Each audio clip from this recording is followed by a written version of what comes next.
त्याच्यामध्ये कसली तरी लेंडी आली म्हणजे नमस्कार मंडळी, मी माया गुरे या ब्लॉगिंग चॅनलमध्ये तुमचं सकाळच्या वेळी स्वागत आहे. आता सकाळचे वाजलेले आहेत 12 आणि आता मी व्हिडिओला सुरुवात केलेली आहे. तर काल मी डीमार्टची शॉपिंग केली होती, म्हणजे किराणा सामान भरला होता. तर तो मी तुम्हाला सांगितलं होतं की आज दाखवेन. तर आज मी तुम्हाला दाखवते आणि आम्ही किराणा मालमध्ये काय काय भरतो हे सुद्धा तुमच्याशी मी आता शेअर करणार आहे. तर व्हिडिओ शेवटपर्यंत नक्की पहा. तर नमस्कार मंडळी, काल मी डीमार्टची शॉपिंग केली, म्हणजेच डीमार्टमध्ये किराणा सामान भरला. तर तो काल मी तुम्हाला दाखवला नव्हता, तर त्यामुळे आज मी तुमच्यासोबत शेअर करते मी काय काय घेतलं किराणा सामानमध्ये, म्हणजे काय नेहमी घेते. तसं तर पहिली गोष्ट म्हणजे आत्ता जस्ट 3 महिने झाले मी म्हणजे डीमार्टमध्ये किराणा सामान भरायला लागली आहे. याच्या आधी आम्ही लोकलमध्येच पटेल आर म्हणून आहे, तिथे मी भरत होती. म्हणजे गेले 4-5 वर्ष आम्ही तिथेच भरत होतो. परंतु असं समजलं की तिथे काही गोष्टींचे भाव जास्त लावले जातात आणि काही गोष्टी आहेत व्यवस्थित. मला तरी असं काय एवढं जाणवलं नाही, परंतु वेदांत जास्त बाहेर जातो आणि त्यामुळे त्याला जरा जास्त माहिती व्हायला लागली. आणि मग त्यांनी कंपेअरिंग केलं, तेव्हा त्याला असं वाटलं की डीमार्टमध्ये काही गोष्टी स्वस्त वाटतात त्याला, म्हणजे त्याच्या गोष्टी म्हणजे सोया वगैरे, ओट्स वगैरे. तर त्याच्यामध्ये त्याने एक डिफरन्स बघितला आणि मग त्याचं म्हणणं असं आहे की आपण डीमार्टमध्ये शॉपिंग करूया. बाकी मला काही त्याच्यामध्ये प्रॉब्लेम नव्हता वाटत. बाकी उलटं मला पटेलमध्ये चांगलं याच्यासाठी वाटत होतं की आपण सामान भरायचं आणि ते घरपोच देत होते. परंतु इथे मात्र डबल गोष्टी होतात, म्हणजे आपणच सामान घ्यायचं आणि आपणच घरी आणायचं. हे सगळं म्हणजे मला हेक्टिक वाटत होतं. परंतु ठीक आहे, त्याला जर का वाटतं की म्हणजे त्याला वाटतं म्हणजे मी पण थोडाफार बघितलं की त्या बिलापेक्षा म्हणजे आर मार्टमध्ये जे काही आमचं बिल व्हायचं त्या तेवढ्याच बिलामध्ये आम्ही एक्स्ट्राचं सामान भरायला लागलो आहे. म्हणजे आता साधारण आम्ही 8,000चं भरलं तर आता इथे आमचं 6,000त पण होऊन जातं. तर असं आहे. तर थोडाफार फरक आहे मात्र डीमार्टमध्ये आणि आपण जे लोकलमध्ये घेतो त्याच्यामध्ये. तर एवढाच फरक आहे, बाकी जास्त काही नाही आहे. तिथे मात्र कसं आपण सामान भरलं की ते घरपोच द्यायचे. आता इथे कसं आपल्याला स्वतःलाच घेऊन यावं लागतं. तर हा त्रास मला आवडला नाही आहे. जर का तुम्हाला जास्त पोतीभर म्हणजे आता समजा नवीन तांदूळ येतात तर ते भरायला तर मला इथे नाही जमणार. आपल्याला त्याच्यासाठी म्हणजे जो आपल्याला घरपोच करेल तिथेच मी ते तांदूळ भरेन, डीमार्टमध्ये तर नाही भरणार. बघू आता, वेदांत जर का म्हटला की मम्मा मीच घेऊन येतो तर बघू, ते पुढे बघू. आता ते तर फेब्रुवारीमध्ये नवीन तांदूळ येतात तेव्हाच आपण भरतो. तर आता सुरुवातीला मी डेअरी प्रोडक्ट दाखवते, कारण हे लगेच मला ठेवायचे फ्रीजमध्ये. तर इथे मी घेतलेलं आहे फ्रोझन ग्रीन पीस, म्हणजे मटार घेतलेले आहेत. कारण सध्या बाजारामध्ये मटार मिळत नाही आहेत आणि मिळतात ते खूप महाग आहेत. कारण मला पावभाजी वगैरे मध्ये करायची असते किंवा पनीर मटार वगैरे आपल्याला करण्यासाठी हे छान बेस्ट ऑप्शन आहे. तर हे घेतलेलं आहे मी. अर्धा किलोचं पॅकेट घेतलं आहे. त्यानंतर चीज 1 पॅकेट घेतलेलं आहे. तर ह्या गोष्टी तर तुम्हाला मी दाखवलेत. तर आता मी हे पहिले फ्रीजमध्ये ठेवून येते. हे आता बाकीचं तर नेहमीचं गहू आहेत. गहू मी साधारण 10 ते 12 किलो भरते. तर यावेळेस माझ्याकडून जरा कमी भरले गेले, वजनी प्रमाण जरा कमी झालेलं आहे. 9 किलो भरले गेलेत. तर बघू आता, आधीचं पण थोडेसे गहू आहेत. त्यानंतर ज्वारी 2 किलो, 2 ते 2.5 किलो भरली गेली आहे माझ्याकडून. इथे आहे तूरडाळ पण 1.5 किलो आहे. आणि इथे आहे आंब्याचं लोणचं आणि हे आहे ब्लॅक पेपर. महेश गुरव यांना काळी मिरी खूप आवडते, तर त्यांच्यासाठी मी हे घेतलेलं आहे. हे आहे तिखालालचं पॅकेट. तर लाल तिखट मी घरगुती वापरत नाही, मला आधीपासून ह्याचीच सवय आहे, त्यामुळे मला हेच तिखट आवडतं. हे चवीलासुद्धा छान आहे आणि रंगसुद्धा ह्याचा छान येतो, त्यामुळे हे कायमस्वरूपी मी हेच तिखट वापरत आली आहे. तर हे घेतलेलं आहे, अर्धा किलो आहे वाटतं. किती आहे? हां, हे अर्धा किलोचं पॅकेट आहे, जे की मी हे 2-3 महिन्यांनीच भरते. त्याच्यानंतर हे सगळे मसाले, पावभाजी मसाला, सांबार मसाला आणि शाही बिर्याणी मसाला, त्यानंतर आले लसणाची पेस्ट, हळद, एव्हरेस्टचीच हळद वापरते मी. त्याच्यानंतर फर्स्ट टाईम मी लसूण घेतलेला आहे, तर पाव किलो लसूण, भांडी घासायची घासणी, तार, त्यानंतर चहा पाव किलोच असतो आमचा नेहमी रेड लेबलचा. आणि हे केतूसाठी घेतलेले आहे, वेगवेगळ्या फ्लेवरचे मॅगी आहेत, हे वेगवेगळ्या फ्लेवरची मॅगी आहे. तर हे वेदानेच भरलेलं आहे केतूसाठी. त्यातला काल एक पॅकेट खाऊन पण झालं आहे आमच्या मॅडमचा, तर तिला हे खूप आवडतं म्हणून हे भरलं आहे. त्यानंतर खोबरं पण अर्धा किलो घेतलेलं आहे. अख्खे चणे, मटकी, उडदाचे पापड,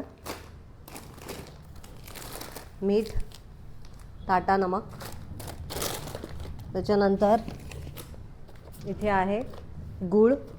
आता हे मी ह्याच्यासाठी घेते, म्हणजे मला नैवेद्य वगैरे दाखवायला गुळाचा, याच्यासाठी मी हे घेतलेलं आहे, सोपं पडतं. त्याशिवाय गूळ बाजूने कुठे गेला, हां, त्याच्याशिवाय मी रोज वापरायला 1 किलोचं गुळाची ढेप घेतलेली आहे. ही 1 किलो नाही आहे, 900 ग्रॅमच आहे. त्यानंतर यावेळेस मी नाचणी घेतलेली आहे. आता फर्स्ट टाईम मी घेतलेली आहे. आता बघू ह्याचं पीठ करायचं आहे किंवा भिजवून एखादे धिरडे वगैरे करणार. आता ह्याचा मी यूज काय करणार आहे हे अजून मी ठरवलेलं नाही आहे. भाकरीसाठी वापरणार आहे किंवा डोश्यासाठी, तर तो विचार करेन आणि मी तुमच्यासोबत ह्याची रेसिपीसुद्धा शेअर करेन. तर हे घेतलेले आहे. त्यानंतर इथे घेतलेली चणा डाळ मी जास्त घेतलेली आहे, 1 किलो घेतलेली आहे. कारण मी आता घरच्या घरीच चणा डाळ तयार करणार आहे, म्हणजे बेसन पीठ घरच्या घरीच करणार आहे. कारण यावेळी मला एक अनुभव आला, म्हणजे मागच्या वेळेस जेव्हा मी बेसन पीठ डिमांडमध्ये घेतलं किंवा कुठेही घेतलं तरी कधीकधी त्याच्यात घाण असते. मागच्या वेळेस मला अजिबात चांगला अनुभव आला नाही. त्याच्यामध्ये कसली तरी लेंडी आली, म्हणजे लेंडी म्हणजे तुम्हाला कळलं असेल, एखाद्या प्राण्याची विष्ठा. तर त्याच्यामुळे मी ते पीठ सगळं फेकून दिलं जेव्हा चाळताना मला ते दिसलं. तर त्यामुळे मी आता विचार केला की जेवढं होईल तेवढं आपण स्वतः घरी जमेल तसं पीठ करूया. त्यामुळे आता हे मी मध्ये पण 2-3 महिन्यापूर्वी मी स्वतः घरीच करत होती, म्हणजे दळण आणून बेसन पीठ वापरत होती. परंतु नंतर आळस यायला लागला. परंतु आता मला असं वाटतं की डाळी विकत घ्यावे आणि निवडून त्याचं पीठ तयार करावं असं मला वाटायला लागलं. म्हणून मी ह्याचं बेसन पीठ तयार करण्यासाठी हे दळून आणणार आहे. त्याच्यानंतर उडीद डाळ घेतलेली आहे. उडीद डाळ जास्त घेतली कारण महिन्यातून आम्ही 2-3 वेळा तरी इडली डोसा बनवत असतो यासाठी.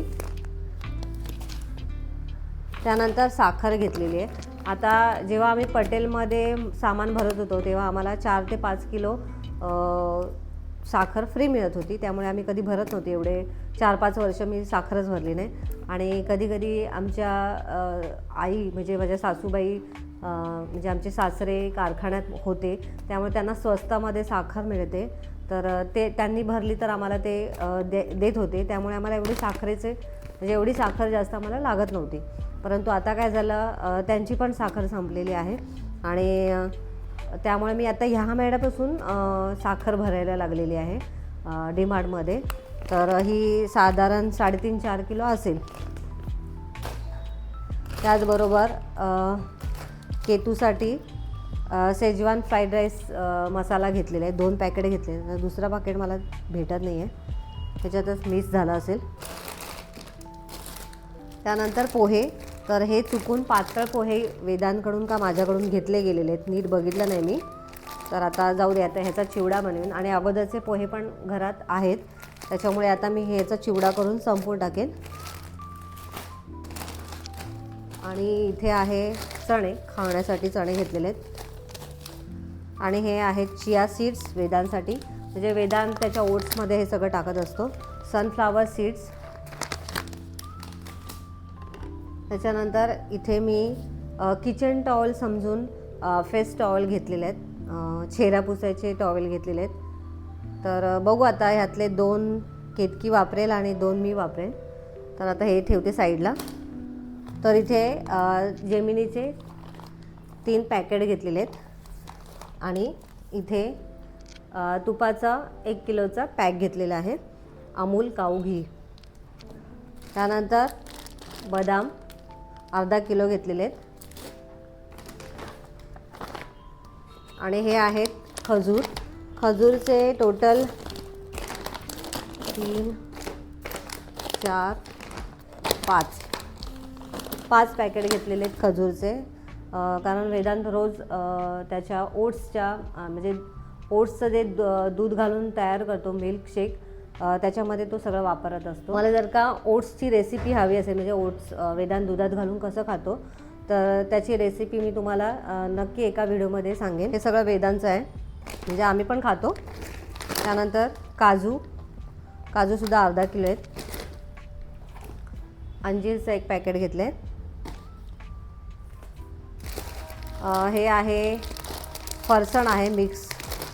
तर हे मला आवडतं म्हणून घेतलेलं आहे. तसं तर केतकी मला खूप ओरडते, कारण ह्याच्यात मिठाचं प्रमाण जास्त असतं आणि जितकं कमी मीठ आपण खाल्लं तितकं आपल्या शरीरासाठी चांगलं असतं. तर हे केतकी मला ओरडत असली तरी पण मी महिन्यातून किंवा 2 महिन्यातून एकदा घेत असते.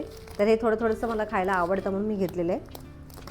त्याच्यानंतर मुरमुऱ्याचं पॅकेट, चिवडा वगैरे बनवायला. आम्हाला घरात सगळ्यांना चिवडा खूप आवडतो, तर हे पॅकेट घेतलेलं आहे. आणि आता हे सगळे ओट्सचे पॅकेट आहेत. तर टोटल 10 सोया घेतलेले आहेत, कारण वेदांचं हे मेन मील आहे. सोया राईस आणि पनीर हे त्याचं मेन त्याचं हे फूड आहे, त्याच्यामुळे हे जास्त लागतं आम्हाला घ्यायला. तुम्ही म्हणाल की एवढं सोया कोण खातं, तर आता मी आणि केतकी पण खायला लागलो आहे, त्याच्यामुळे आता हे जास्त भरायला लागलं आहे, अजून जास्त भरायला लागेल आम्हाला. इथे सोयाचे 10 पाकिट आहेत. त्यानंतर हे टोस्टचं 1 पॅकेट घेतलं होतं, जे की सकाळी फोडलेलं आहे, त्यामुळे मी आता असंच ठेवते. आणि इथे आहे डिटर्जंट, लिक्विड डिटर्जंट मी फर्स्ट टाईम घेतलेलं आहे, सर्फ एक्सेलचं आहे. तर आता बघू कसा काय यूज होतो. आत्तापर्यंत तर मी पावडरच वापरलेली आहे आणि एकदा मध्येसुद्धा मी लिक्विड आणून बघितलं, तेव्हा मला असं वाटलं की ते जास्त लवकर संपतं माझ्याकडून, परंतु आता पुन्हा ट्राय करणार आहे. असं म्हणतात की बरेच जण म्हणतात लिक्विड चांगला आहे, कारण की त्याच्यामध्ये आपण वॉशिंग पावडरमध्ये जरी आपण कपडे भिजत घातले तरीसुद्धा कधीकधी त्या पावडरचे थोडेफार कण राहतात आणि ते कपड्यांना लागतात. तर ते होऊ नये यासाठी लिक्विडचा वापर करायचा. तर मी पण आता या महिन्यापासून ठरवते की लिक्विडचा वापर करूया म्हणून हे घेतलं आहे. तर आता हे महाग पडतं तसं, पण बघूया आता. त्याच्यानंतर विमचं माझं नेहमीचं असतं, भांडी घासण्याचं विम लिक्विड, फिनाईल आणि देवासाठी भीमसेनी कापूर. तर एवढं सगळं साहित्य आम्ही काल डीमार्टमधून घेतलं होतं. आणि काही थोडंफार साहित्य असेल जे काल यूज केलं गेलं असेल, आता माझ्या लक्षात नाही काय यूज केलं आहे वगैरे. तर इतकं साहित्य आम्ही 15-20 दिवसांनी भरतो. म्हणजे आता हे 15-20 दिवस गेल्यानंतर पुन्हा आम्ही जर का काही संपलं तर भरतो. जास्तीत जास्त 20 दिवस आम्हाला हे सगळं सामान पुरतं. कधी महिना म्हणजे कधी 30 दिवस पण जातं आणि कधी 25 दिवस पण जातं. तर हे सगळं साहित्य आम्ही डीमार्टमधून घेतलं आहे. मंडळी, तुम्हाला माझी ही डीमार्टची शॉपिंग कशी वाटली कमेंट करून नक्की सांगा. आणि तुम्हीसुद्धा शॉपिंग कुठे करता, डीमार्टमध्ये करता किंवा लोकलमध्ये करतात, तर ते सुद्धा मला कमेंट करून नक्की सांगा. तर चला मंडळी, आजचा व्हिडिओ इथे संपूया. आजचा व्हिडिओ तुम्हाला आवडला असेल तर लाईक करा, शेअर करा, चॅनलला नवीन असाल तर सबस्क्राईब करा. भेटूया नेक्स्ट व्हिडिओमध्ये. तोपर्यंत बाय बाय.